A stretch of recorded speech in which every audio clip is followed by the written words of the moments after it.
with the 2024 election season now officially well underway, we here at FRC and Washington Watch, we want to continue tracking the election integrity efforts, specifically on the state levels.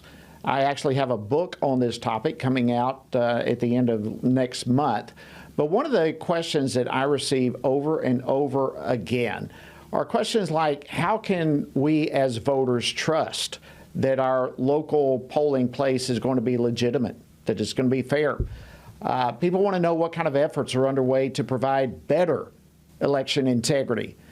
And where could states and state legislatures potentially be doing more to secure fair elections? Well, joining me to help answer these questions and more is someone who is heavily focused on this issue. In fact, he has written the foreword to my upcoming book, an expert in this whole arena of election integrity, Ken Blackwell. He's a senior fellow at the Family Research Council and the special advisor for election integrity at FRC Action. Ken, welcome back to Washington Watch. Always great to see you, my friend.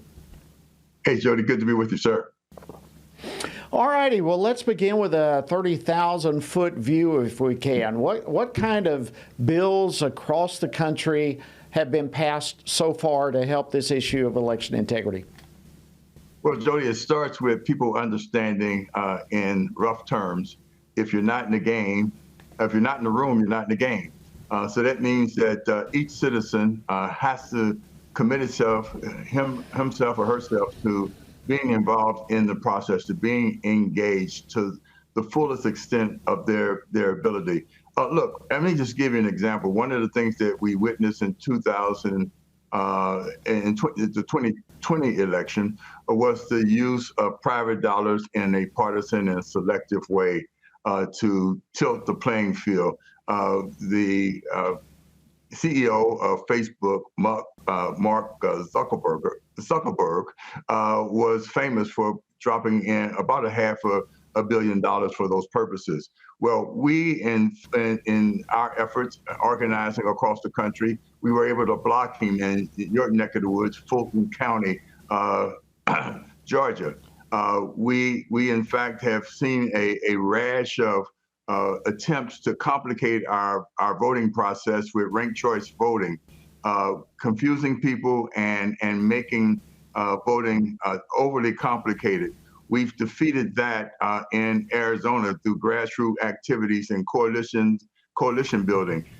In Wisconsin, where there was an effort to make sure that they could continue to have unsecured drop boxes for mail-in ballots, sort of just pop up across the state, that was defeated through concentrated and coalition efforts. So it all starts with people getting involved. We have 3,100 counties across the country with tens of thousands of precincts, and we have to have citizens involved. And so we're going across the country, we're organizing people.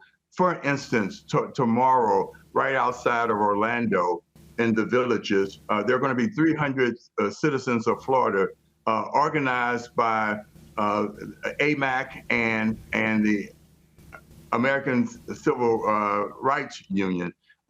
It's called Boot Camp for Baby Boomers. And so it's going to tell older citizens, how they can get involved, going to train them in observing. And so that's what we're all about, coalition building and getting citizens involved at the local level. That is awesome. I want to, just the fact that there's legislation happening, there's groups being trained, there's things that are happening. I want to put up here, there's a couple of different organizations that are giving a state-by-state analysis, if you will. If people want to find out what's happening in their individual states, good or bad. We have America First Policy Institute. They have a map, and we're showing that right now. For those of you who are viewing, write that down, America First Policy Institute. That's coming from their Center for Election Integrity. And then also the Heritage Foundation has a state election map as well.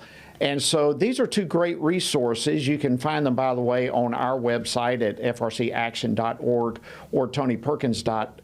com if you want to get more info with this.